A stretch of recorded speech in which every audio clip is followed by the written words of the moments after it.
Hi, Psychic Frank. Hi. And where is Gabby? She's in the corner there. I don't know if you could see her. See her right there? Gabby. Yeah, there she is. See my thumb? That's Gabby. She's looking at herself in the mirror. Well, here I am live in San Francisco in my little studio apartment where I've been for 30 years. And we just had early this morning, just around 2 something this morning, the Aries new moon, set new intentions, press the reset button. Um, so much to cover today. Okay, well, I haven't done a show since the 19th of December, and it was uploaded on the 20th of December up to YouTube. So, yeah, it's good to be back. Yeah, I took some time off from SF Commons, but I'm going to renew my membership for another year and start a whole new 9 year cycle. Things go in 9 year cycles. I'm a numerologist. I can't, like, not think in terms of numerology cycles. So, and that's Gabby. Hopefully, she'll calm down and, I just live with a parrot. Yeah, she's 28 years old. Gabby, come here. Come on over here and talk to us. Okay, so let's get right to it because we only have 52 minutes. Yeah, normally I'm at SF Commons on the first and the third Thursday at 5 o'clock. I take my show then. Gabby, stop it. And then I am re-aired, and then I upload it on the Friday after that. And then every Saturday night here in San Francisco, if you have Comcast, you will see me on channel 29 and channel 76. So that's it. And I had to make it clear to Gabby that I'm not going to deal with her today. Okay, so let's get right to it. Okay. When people call, okay, we're in the middle of this epidemic, and it's getting it hasn't even reached the worst yet. We've got an absolute moron. Well, we've got a cynic. Let's not call names. Just deal with just the facts, ma'am. Just the facts. And we have got a cynic in the White House, and surrounded by fellow cynics. Cynic is a person who believes that people are motivated in all their actions entirely by selfishness. See, because that's how Donald Trump rolls. Donald Trump is a cynic. Yeah, he's a narcissist and a slob and a moron. I mean, the list goes on and on and on. But the worst thing is he's a cynic. Cynicism cynical is inclined to question the sincerity and goodness of people's motivations and actions or the value of living. This is a cynic knows the price of everything and the value of absolutely nothing. Nothing. But if we didn't if we didn't have him, we'd have to invent him. He's precisely what we need for this. Now, I've been doing this. I'm going on 72, and I've been doing this for a good 40 years. And boy, it's been an amazing voyage. And what I've learned is, I usually come when people have lost hope. You know. Word of mouth. I don't really advertise. And then 9 years ago, I started this show, and that in itself was an education. Was loving it, and yeah, I'm glad I decided to stick with it. Yeah, because I enjoy this. So when people call me and rape, murder, I mean, I'm not pulling those thoughts, out of the air. I mean, literally, people will call me victims of murder, rape, incest. I mean, hideous, the lowest. And a lot of times money's involved, and many people who call me, and somehow they get my number, or someone gave me my number, says you need to talk to Psychic Frank, and I listen to them, and it's a nightmare what they're going through, and then I say to them what I'm going to say to you, and everybody watching this right now in the middle of this nightmare epidemic we're in. Let's start off with let's get some gratitude going here. Not condoning it, but let's get some gratitude here. Let's know there's a gift in here. Like Dr. Bernie Siegel said, there's people who don't heal. are the people who, when they go to the doctor and they get this diagnosis and it's pretty bad, and the prognosis is death, they walk out of there with their tail between their legs and their spirit broken, and they go home and die. And then there's the people like myself who get a diagnosis from the doctor, and they look at them and they go, "Screw you! I'll dance on your grave." Well, not to their face, and they go home and they make adjustments. In my case, I became a vegan, no alcohol in my life now. I don't remember when I quit drinking, but it's been a couple of decades. 1 second, please. I gotta undo this phone because I don't want to have someone call in and disrupt this. Okay, so a lot of times I get a dial tone, and then the people that don't hang up on me and take the cotton out of their ears and put it in their mouth and shut up and listen to me, we get through it, and they rally from it, and so. That's what I want to say now. Let's get some gratitude going on here. Yeah, that doesn't mean we're condoning this. We haven't turned into sadomasochists or yes, can I have some more? No, no, no. We're definitely got to know there's a gift in here. So, as a healer, let's go to old Louise Hay, rest her soul. She almost made it to 100, God bless her. And the lungs, your lungs are your ability to take in life. So in the middle of this book, you could heal your life. We have from A to Z. See, it's all about self-empowerment. That's why I'm here. Teach people how to self-empowerment. And people don't want to be empowered. They want to give their power to everybody, from Jesus to Donald Trump. Well, I hope not too much to him, and everything in between, but just look in the mirror and affirm your own powerfulness. God, the human body is miraculous, and we're just dealing with the lowest possible.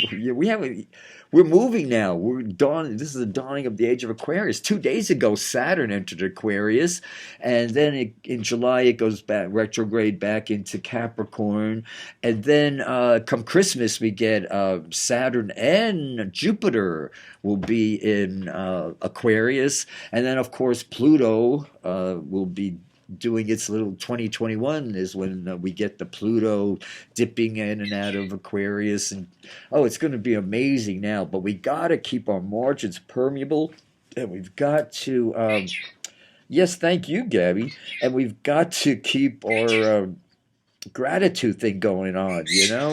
Victims don't heal. Thoughts are cell tissue. This is happening for us, not to us.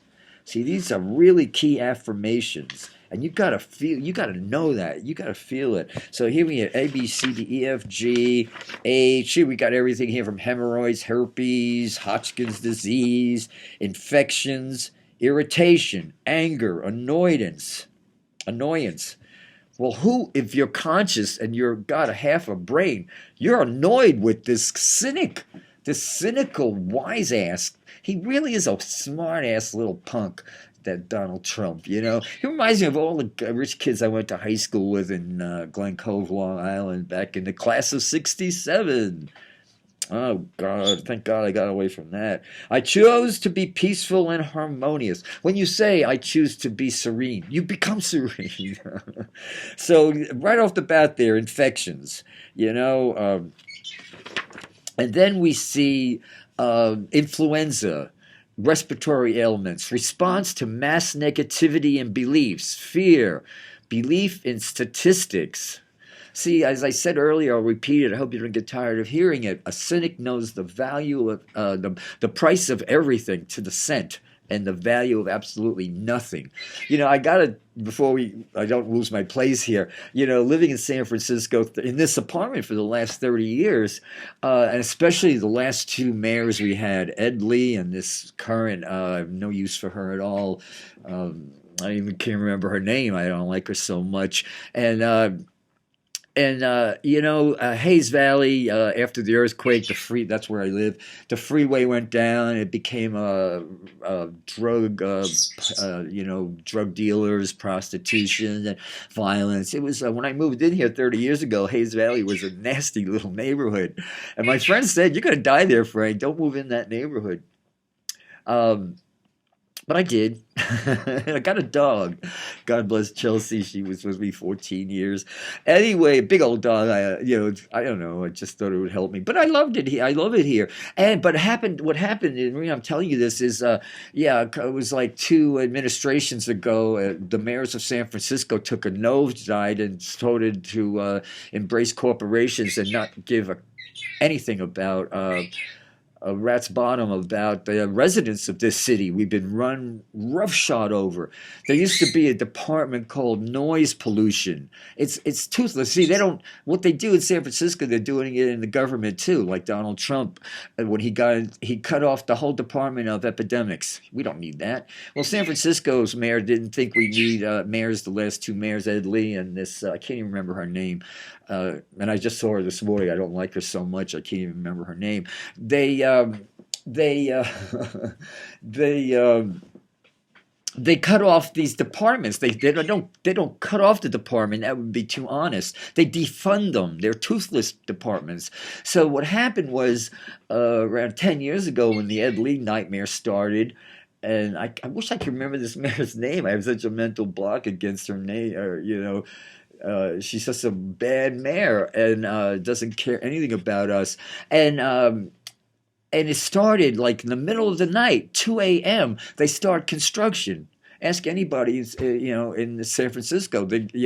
And I remember calling the police department saying, "What's going on here?" It would be like jackhammers, all kinds of heavy equipment. I mean, you're talking like heavy construction because the bums rush to build these everywhere you go in San Francisco. These big skyscrapers. The residents are forced a big exodus of all the.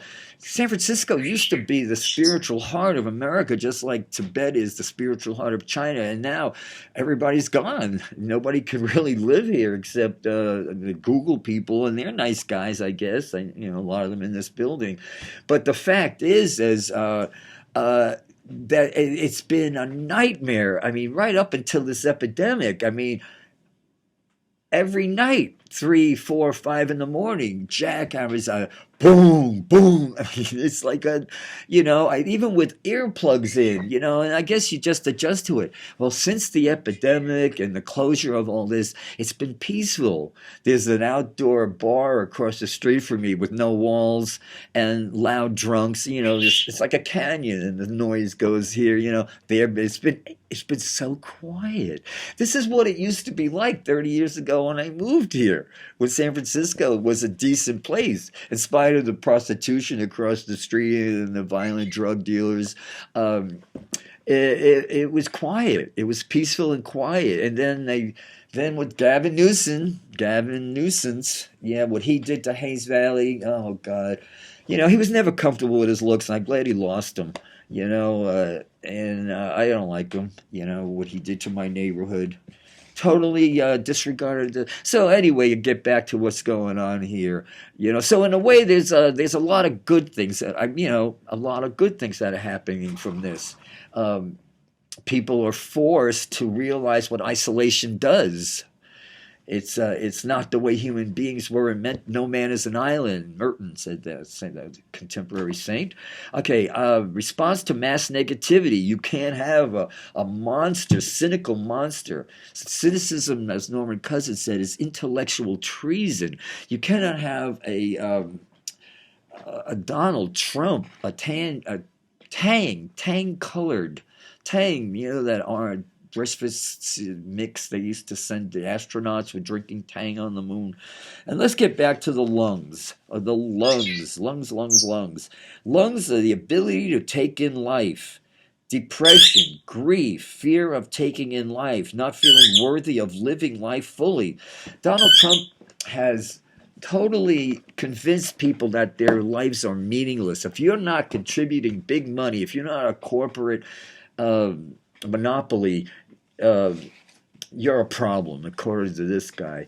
Well, anyway, I'm not going to use the word chump anymore, Donald Chump. And right now it's profit, profit, profit.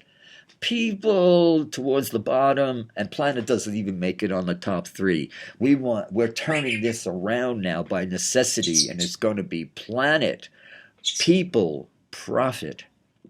Let's pick a card here. Victory. We're going to get through this. We're going to get through this. We're going to rally through this. Just like for a brief time in Spain after the Franco regime, there was this renaissance. There's a whole lot going on here. There's a lot of time around. And people are in. Here's some books I want you to get a hold of. This is a good one. It's called Happiness by Mattheuricard.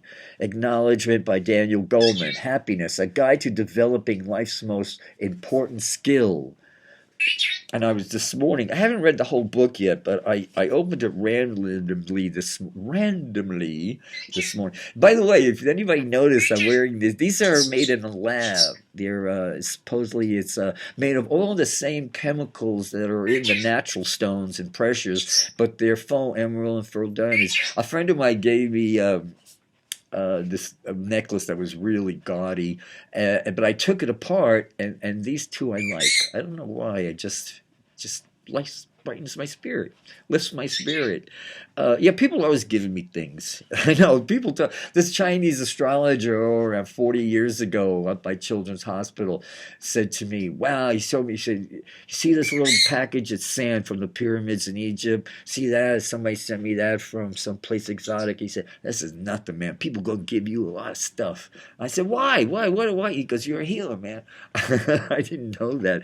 I was only in my 30s then, but. I cried all the way home that day. I couldn't even take the bus. I was so upset. I didn't want to hear that. But it was right. So anyway, I like what he says here in chapter 11 on desire. Desire. See, we got to get rid of this grasping and longing and appreciate what we got going on now. It is rare that happiness alights just on the desire that called for it. It is rare that happiness alights just so on the desire called for. No one will dispute the fact that it's natural to have desire, and the desire plays a motivating role in our lives, but there is a critical difference between the deep aspirations we generate throughout our lives and the desire that is solely concentrating on craving and obsession. Desire can assume infinitely varied forms. We can desire a glass of cool water, someone to love, a moment of peace, the happiness of others. We can also desire our own death. Desire can nourish our existence and can poison it. That's true, not just pretty words. It can also mature, free itself, and deepen into the aspiration of making oneself a better human being, of working for the good of others, or of achieving spiritual awakening. It is important to make this distinction between desire, which is essentially a blind force, and aspiration, which is an inspiration by motivation and attitude. If the motivation is vast and selfless, it can be the source of the greatest human qualities and the greatest accomplishment. When it is narrow and egocentric, like we have as a President Trump, it fuels the endless preoccupation of daily life, which follows upon one another like waves, from birth to death, and offer no guarantee of deep satisfaction. When it is negative, it can wreak devastating damage. That's what we got now. As natural as it is, desire degenerates into a mental toxin as soon as it becomes craving and obsession, or an unmitigated attachment. Like I said on one of my shows a few months ago, so many people win these cases, and like this one woman won a couple of $100 million lawsuit against her, I don't know, some corrupt family member. I don't know what she got at it. Anyway, she said to me, "Frank, this is my old age. This is my," and the broad's already in her late 60s. I said to myself, I couldn't help but think of that sentence stuck with me, haunted me for weeks and weeks. It still does. And I think, what's the magic number? Is there a number where all of a sudden this I have not enough money now? You know, it's like I don't know. This is a master 22 year. It's a building year. It's a building year. See, we don't want to reduce 22 to a single digit. It's a master year. It's a building year. 11 years, 11 life, number 11. If you're in 11 life path, it's like being served the best meal in the worst restaurant. 22s can build. They took no vows of poverty. I don't think 11s consciously took a vow of poverty. They just understand much more that can't be pimped or bought. You know, without it, okay, is the search for self worth the trouble? Without it, all is trouble. If you want to live creatively and happily and have infinite riches to share, search for what you truly are. But that's impossible, practically impossible to be in a world that's constantly bombarding you with be this, do that, don't do this, and by all means, don't be yourself. And it's funny, you know, it's kind of funny because in one of your lifetimes you will. We're all in different stages. We're all in different stages. Excuse me. Well, Gabby, where is she? I don't trust her. I can't hear her. Oh, she went back to her bed. She gave up. She went back to her bed. Oh, yeah, she's 28 now. We've been together 24 years, my parrot and I. They lived 35 years, this African Meyer. I wish she'd walk over here and say hi, but she's not in the mood. Here's another thing you might want to pick up. It's a book by Lama Sorodas. The Big Questions, How to Find Your Own Answers to Life's Essential Mysteries. Excuse me, I gotta take a sip of water. Gabby, where you be, honey? Oh, there you are. Oh, she's right over here in her day camp. She's I can't touch. I want to turn this around for a second, but she'll come over here in a few minutes. I know her. So what do we got here? Let's start off with a funny little story. It's funny in December. When I decided to take a break from SF Comics I didn't think I was ever going to come back, but after a few months away, I decided, yeah, I got to go back. Okay, so and I picked up this book and I opened it up randomly in this story, and I said, oh, if I ever go back to SF Comics and do another show for YouTube, I want to definitely start it off with this story. And it says it's under chapter 9 in this book by Sorodas. How can I integrate spirituality into my daily life? The story goes that one day Helen, an elementary school teacher, had her first grade class draw with pencils and crayons. When she walked around the classroom and looked over her students' work, encouraging here, helping out there, enjoying and appreciating the entire show, when she came to little Camilla, who was furiously working on her picture. What are you drawing, Camilla? She asked. Camilla replied, I'm drawing a picture of God. But Camilla, Helen said, no one knows what God looks like. They will in a minute, exclaimed Camilla, and she got back to work. Camilla shows us the can-do and will-do and am-doing spirit of the intrepid spiritual seeker, the heroic wisdom warrior, the little Buddha within, the Buddha to be. You know, like when you want enlightenment, you know, the story is the master, the guru takes the student out to the lake and says to the student, what do you want? He says enlightenment, and he holds him underwater. And what do you want? Enlightenment. He comes up for air, and he holds him underwater again. This goes on and on till the guy's half drowned. Then he finally comes up going, gasping for air, and he says, when you want enlightenment, the way you want that breath of air is when you got it. So you've got to wake up every morning with that, okay, I won the lottery, I'm alive. I don't mean you won the lot, you know, you won the spiritual lottery. You've been given this exceptional thing called a human body and the potential for the human body. We have so much natural abilities that we're just just beginning to scratch the surface in. And it's not rocket science. I started the show off saying a simple sentence: thoughts are cell tissue. Like Joy Bearhart on Whoopi Goldberg, that show The View. Just last week I was watching it before they went on and did something different. and and she started off saying, "I have allergies." Well, honey, you're gonna have them the rest of your life.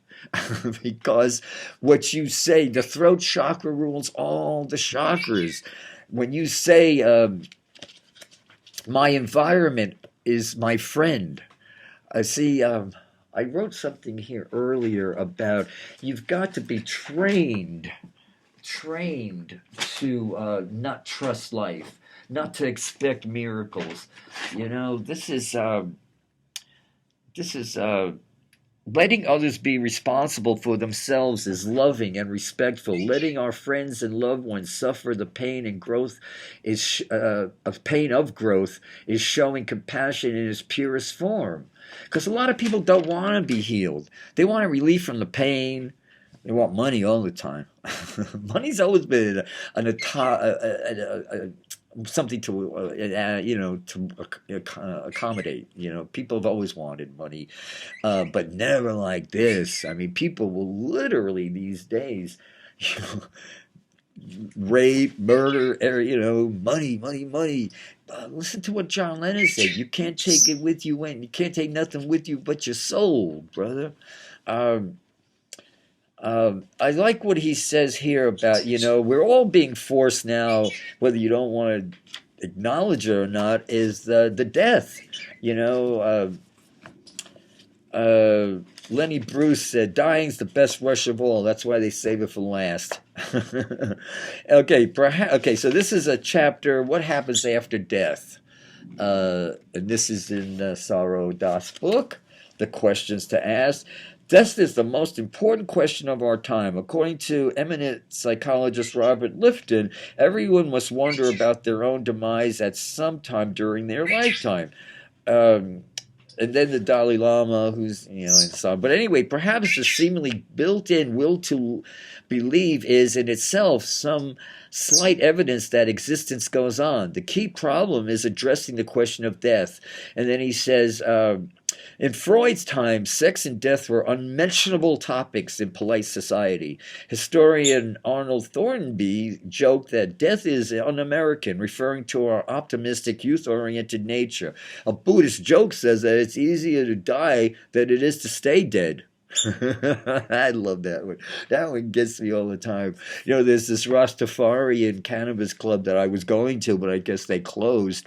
And when I went in there a couple of months ago, because they don't pay taxes because they're a Rastafarian, and it was this white dude, I guess in his 40s, late 30s, and I saw a picture of Haile Selassie on the wall, and I said, "Oh, Haile Selassie," and he looked at me and he says, "I'm Haile Selassie, reincarnated." And I said to him, there's a Buddhist joke that says easier to die than to stay dead. And he didn't know what, and he just looked at me like, whoa, who is this guy?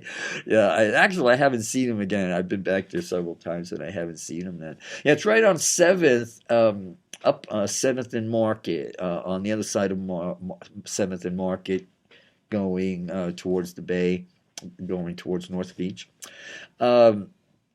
Yeah, Oscar Wilde griped that one can survive anything these days except death. Religions throughout human history have evolved supra-rational cosmologies, teachings, and rituals and practices. It says, what does he say here?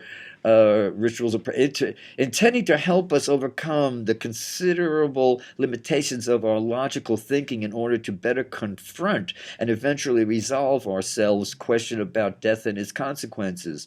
Like they say, don't wait till you're on your deathbed or facing surgery that chances are you're not going to get out of. Come out of this alive. Well, that's the role of the shaman, is to get out of this life alive. Otherwise, we can't but help but wonder about worry and ultimately fearing. So start asking these questions and start training those wild stallions of our mind. Some people's minds are all over the place, and I get exhausted in even 5 minutes in their company. It's like simmer down, simmer down. Focus. People go to focus groups now because they have trouble being focused. Right, Gabby? Yes, you tell them, sweetheart. You're the girl. You're the bird, Gabby. You're the bird. Um, yeah, it says death is a dial. Yeah, they tell you were mad. A Tibetan saying a Tibetan saying has it that there is no better gift one can give than to help someone die well. Tibetan wisdom is on the reconcile subject, and yeah. So I've had back in the AIDS epidemic, I countless men, mostly men, a few women. I helped them. It's not Reiki, but this energy comes out of me that's very healing force. Okay, up. If you got the Mountain Astrologer, the issue for the Mountain Astrologer, April and May is out. And the reason I think this is really, really worth the effort, it's always worth the effort for me, I'd be lost without it, is this article on Karaklo. She's the asteroid discovered in 63-year orbit, was discovered in 97. And this woman, Melanie, Melanie Reinhardt, Reinhart, Reinhardt, is the last word on Chiroclo, and it's happening now.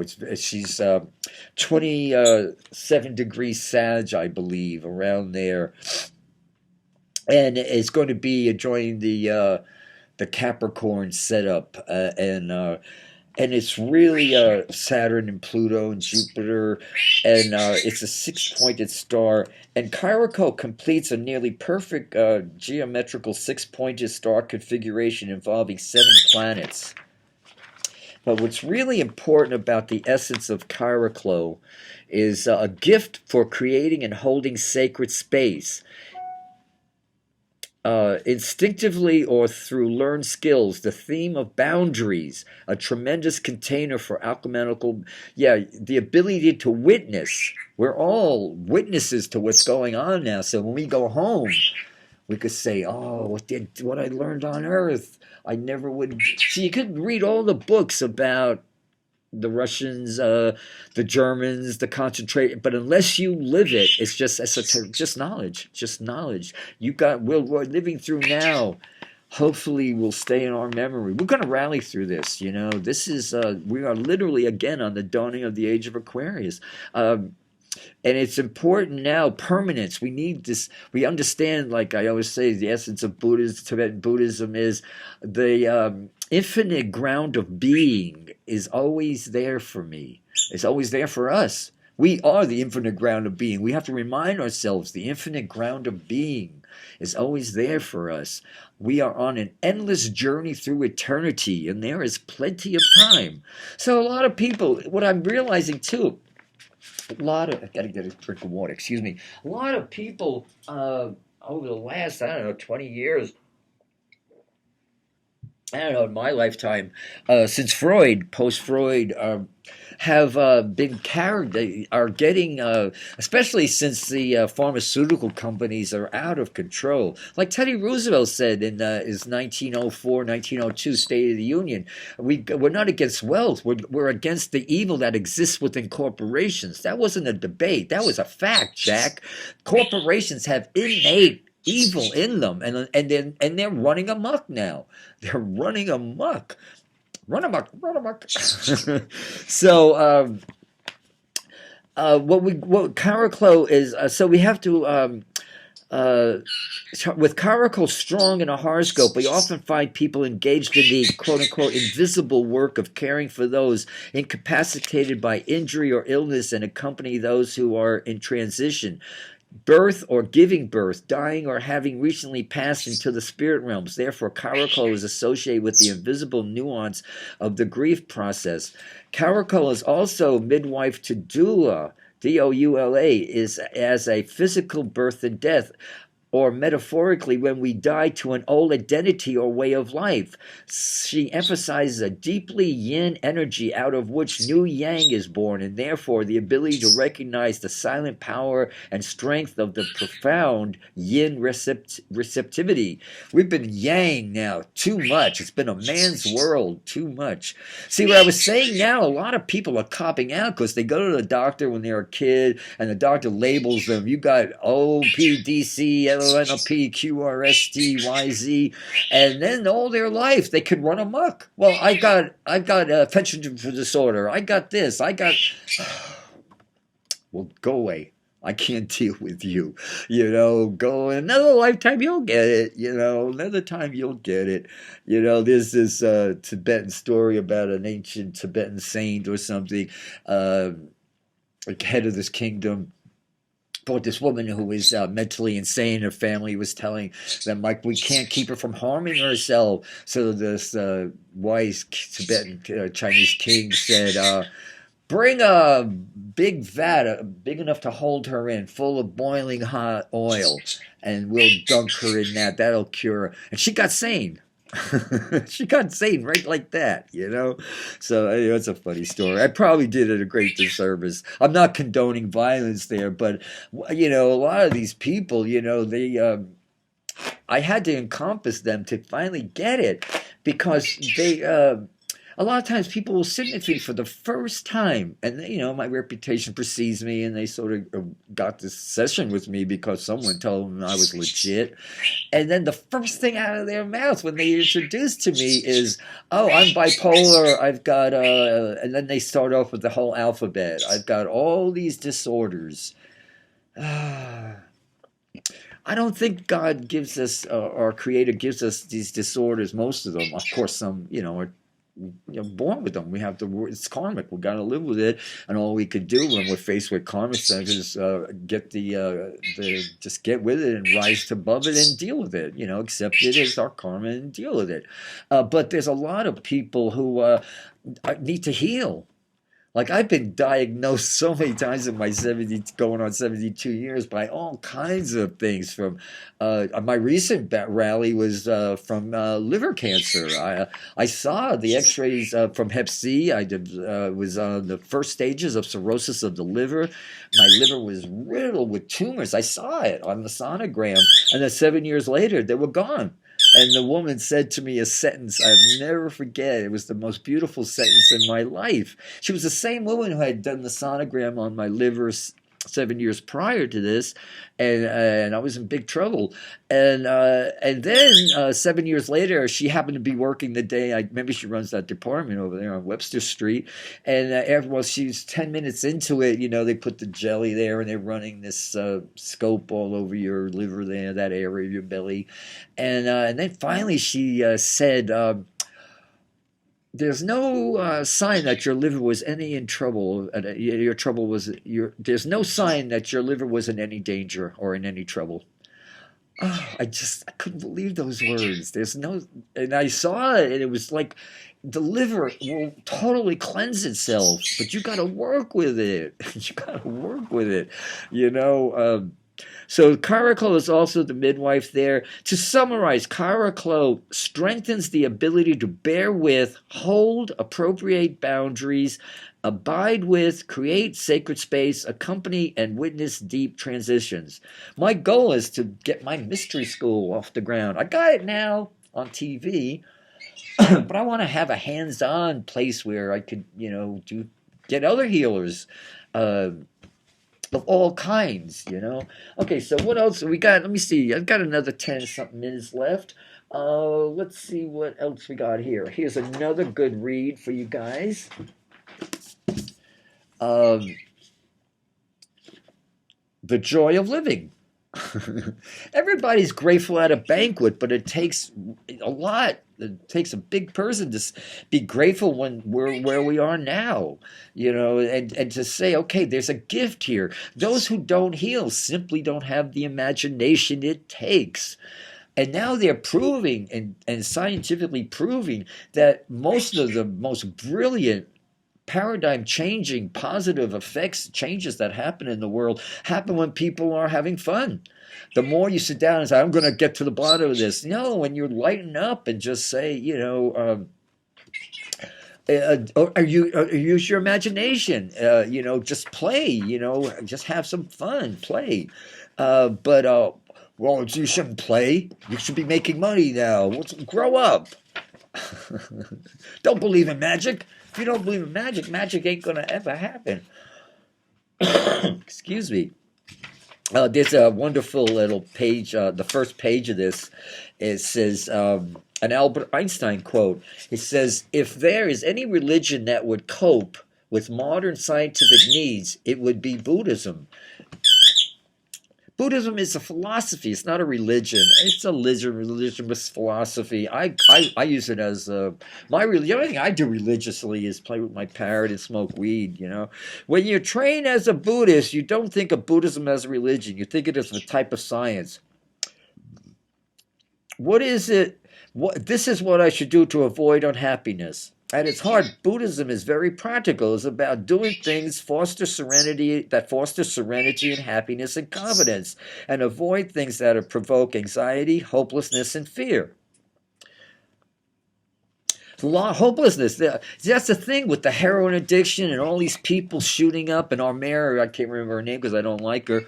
I don't sound like that she's ignorant, and I'm not saying that to hurt anybody, but at least I'm not saying stupid, just ignorant, admit her idea of helping the people shooting up on the sidewalks here is to put them in a space, get a room for them to go shoot up in.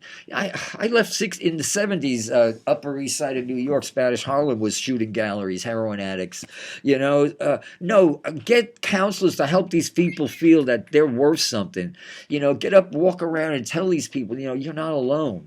No one is. If you're watching me right now, know what I know. You are never alone. I left out an important part. Being this is my first show in the first year of my new 9-year cycle here. It was back in '82, September 19th, 1982. I was not happy here. I wanted to go. I didn't want to stay on this planet Earth. I was living on pills and liquor and booze and tobacco. And I just live fast, die young, and leave a good corpse. I don't want to turn this into a drunkalog, but I was a mess. I was not in not only in my early 30s. I just turned. Let me see. I was 30, just a few months before my 33rd birthday, and the doctors had told me like 2 weeks before that I would be dead by the end of the month. That's how sick I was. Malnutrition. I'm 140 now. I've been that way for 20 years, but back then I was like 80 pounds. I was all skin. I looked like a concentration camp, and my hair was falling out. My gums were bleeding. I was a mess. I was literally like these people you see on Market Street shooting with heroin. I was that person. I was a mess. And then I managed to have an apartment on the top floor of Cathedral Hill here, always looking over at the city. And I got up in the middle of the night. I looked out at the window,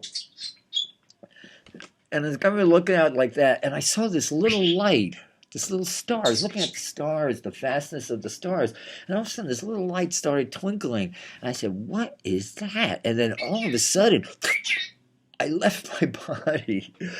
And from what I understand now, all these years later, is you can't plan for that stuff, And like Dr. Young said, when Dr. Bob and Bill Wilson had a session with Dr. Young, I don't think Carl Jung, Dr. Bob went. Yeah, Bill Wilson didn't. And Dr. Bob said to Carl Jung, "I hear you have had great success with addicts of all kinds, addicts, alcoholics, people addicted to harmful stuff. What is your secret? How do you?" He said, "You heard wrong. I tell them go out and have a spiritual experience. I can't do anything for you." So anyway, this was my spiritual experience because I came back. As I said, I left my body and it was black, dark out, and then I woke up. It was broad daylight. I don't know how many hours had passed, and I wiped the tears away from my face, and I picked up the phone and I called St. Mary's Hospital. I don't know how that happened. I said, "Do you have a rehab drug addiction center there, and they put me up with this woman, bless her soul, Frankie, and she became my sponsor. Actually, she said, "Put your stuff in a paper bag. I'll be in front of it. Get in a cab. I'll pay the cab." And she was there in front of St. Mary's Hospital. It's funny, I'm right down the street from St. Mary's now. I mean, Hayes Valley and Hazen's Golden Gate Park is right, good bus ride up there.